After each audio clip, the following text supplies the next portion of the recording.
Happy Ganesh Chaturthi. তো আজকে আমি আমার গণেশ ঠাকুরের জন্য একটু মোদক বানানোর ব্যবস্থা করেছি। আর একা হাতে ভিডিও করার জন্য হয়তো প্রত্যেকটা স্টেপ আমি ভালোভাবে দেখাতে পারবো না। তো আমি আগে এখানে কিছুটা সুজি আর বেসন বেশ কিছুটা ঘি দিয়ে ভালোভাবে ভেজে নিচ্ছি, যাতে তাদের কাঁচা গন্ধটা চলে যায়। আর এরপরে আমি আগে থেকে কিছু ড্রাই ফ্রুট গুঁড়িয়ে রেখেছিলাম ছোটো ছোটো টুকরোয়। তো এখানে আছে আমন্ড, কাজু আর চালমগজ। এইগুলোকেও আমি এখন সুজির সঙ্গে বেশ কিছুক্ষণ ভেজে নেব। আর যখন দেখব এর থেকে একটা সুন্দর ঘ্রাণ আসছে, তখন আমি এটাতে দুধ অ্যাড করে নেব আর বাকি যা যা অ্যাড করার করে নেব।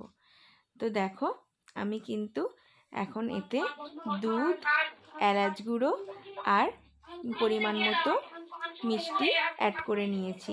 আর দুধ দেওয়ার পরে এত তাড়াতাড়ি জিনিসটা শুকনো হতে থাকলো, আমি কিন্তু সেই সময়টা ক্যামেরা করতে পারিনি। তাও এখন কিন্তু আমাদের এই পাকটা পুরো রেডি। আর এখন দেখো আমি কিন্তু সম্পূর্ণ মোদকগুলো বানিয়ে নিয়েছি। আর আমি কিন্তু এইগুলো ছাঁচে বানিয়েছি। আমি অনলাইন থেকে এই ছাঁচটা অর্ডার করেছিলাম মোদক বানানোর জন্য।